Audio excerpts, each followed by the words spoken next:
शंकर जी का कल्पित वंश।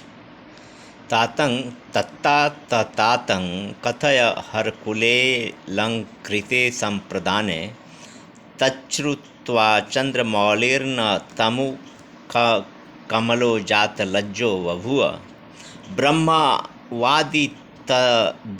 शृणुत हरकुलं वेदकण्ठोग्रकण्ठौ श्रीकण्ठान्नीलकण्ठः प्रहसितवदनः पातु वश्चन्द्रचूड़।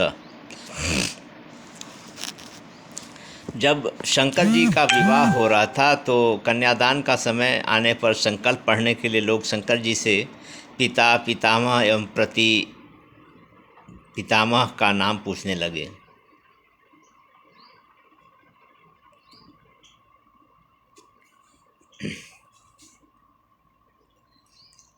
परंतु इस प्रश्न का कोई यथार्थ उत्तर तो शंकर जी दे नहीं सकते थे, अतः विचारे शर्म के मारे मुंह लटकाए चुप रहे। वर की इस बेइज्जती को देखकर वहां उपस्थित ब्रह्मा जी से नहीं रहा गया। उन्होंने झट पूछने वालों से कहा, सुनिए, शंकर जी का खानदान मैं बतलाता हूँ। इनके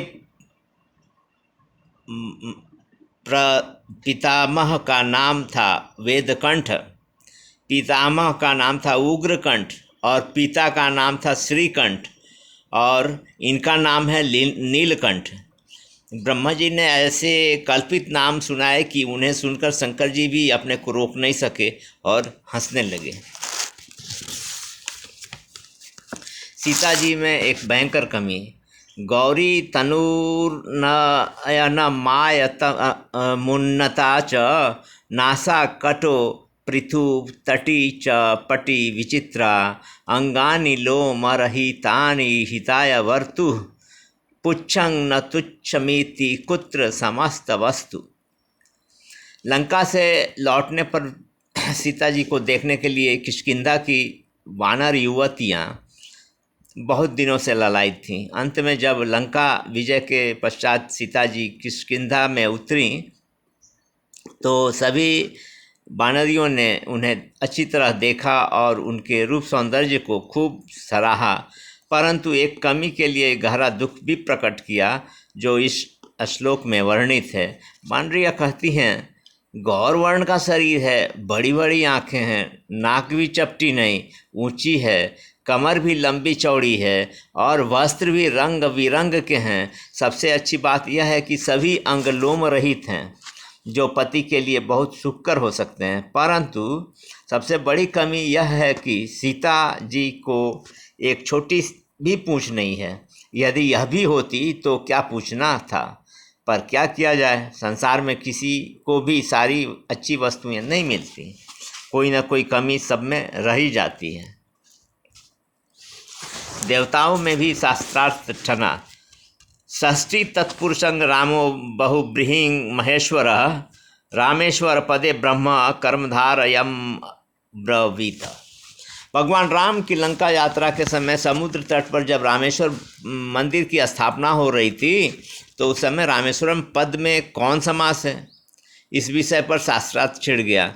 इस शास्त्रार्थ में भाग लेते हुए स्वयं श्री राम जी ने षष्ठी तत्पुरुष समास का समर्थन किया, तो इसके विपरीत शंकर जी ने इसे षष्ठी बहुब्रीहि समास बतलाया। फिर दोनों का विरोध करते हुए ब्रह्मा जी ने कहा कि यहाँ न षष्ठी तत्पुरुष है न षष्ठी बहुब्रीहि, मेरे मत से केवल यहाँ कर्मधारय समास है। भगवान शंकर का अद्भुत पत्नी प्रेम। आत्मीयं चरणं दधाति पुरुतो निम्नोन्नतायां भुवि स्वीये नैव करणे कर्षति कतरोः पुष्पं श्रमाशंकया तल्पे किंच मृग त्वचा विरचिते निद्राति भागैर्निजैरन्तः प्रेम भरालसां प्रियतमां के दधानु हरः। जब भगवान शंकर अर्धनारीश्वर के रूप में होते हैं तो शरीर का दक्षिण भाग उनका होता है और वाम भाग पार्वती का। इस रूप को धारण कर भगवान शंकर कहीं जाते हैं और सामने नीची ऊंची ज़मीन पड़ती है तो वे पार्वती जी के पैर को कष्ट होने के भय से पहले अपना ही पैर रखते हैं, पार्वती जी का नहीं रखने देते। फिर जब पूजा के लिए फूल तोड़ना होता है तो वह भी शंकर जी अपने ही हाथों से करते हैं, ताकि फूल तोड़ने के लिए वृक्ष की शाखाओं को खींचने में कहीं पार्वती जी के हाथों को श्रम न लगाना पड़े। और रात में जब शुष्क मृग चर्म की शैया पर सोना होता है तो शंकर जी अपने ही भाग को नीचे रखते हैं, इसलिए कि पार्वती जी के कोमल भाग को मृग चर्म की रुक्षता से कहीं कष्ट न हो जाए। इस प्रकार भगवान शंकर अपने अगाध अंतः प्रेम से अलस हुई प्रियतमा पार्वती को मारे प्रेम के कोई कष्ट नहीं होने देते, फूल जैसा बचा कर रखते हैं। विधि की विडंबना। अभागे के लिए सब जगह आफत। खलवाटो दिवसेश्वरस्य किरणैः संतापितो मस्तके वाञ्छन देश मनातपं विधिवशात्तालस्य मूलं गतः तत्राप्यस्य महाफलेन पतता वग्नं स शब्दं शिरः प्रायो गच्छति यत्र भाग्यरहितस्तत्रैव यान्तया पदः। यह कोई कलवाट आदमी कहीं गर्मी के दिनों में जा रहा था। चलते समय जब सूरज की प्रखर किरण से उसका मस्तक अत्यंत तप गया तो वह छायादार स्थान ढूंढते ढूंढते किसी ताड़ के वृक्ष के नीचे जाकर बैठ गया। उसने सोचा कि यहाँ छाया में थोड़ी देर तक आराम करके फिर चलेंगे, पर संयोग जो उसका खराब था। जैसे ही वह बैठा कि उसके सिर पर ही ताड़ का एक बड़ा सा फल गिरा और ध्वनि के साथ उसका मस्तक खंड खंड हो गया। यह ठीक ही कहा गया है कि अभागा आदमी जहाँ जाता है वहाँ उसके पीछे पीछे आफत भी लगी रहती है। कहाँ तो गए आराम करने और कहाँ सिर फोड़ कर लौटे। बेचारे सूखे को लेने के देने पड़ गए। उच्चई रेश तरुः फलं च पृथुलं दृष्टैव हृष्ट शुक पक्वं शाली वनं विहाय जडधिस्तां नारी केलिं गतः तामारुह्य बुभुक्षितेन मनसा बुद्धि कृता वेदने आशा तस्य न केवलं विगलिता चंचूर्गता चूर्णताम। एक मूर्ख सुगा अपने भूख मिटाने के लिए कहीं पके धान के खेत में जा रहा था। इसी बीच उसकी दृष्टि एक नारियल के पेड़ पर पड़ी।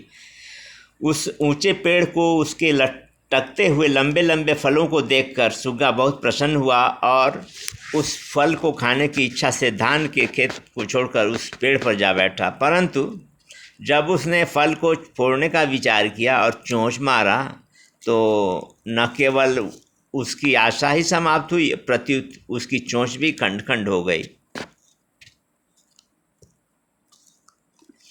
नाजायज़ लोग अनुचित लोभ करने का यही परिणाम होता है। सबके सब धिक्कार के पात्र। यांग चिंतयामि सततं मयि सा विरक्ता साप्यन्यमीच्छति जनं स जनोन्नयसक्ता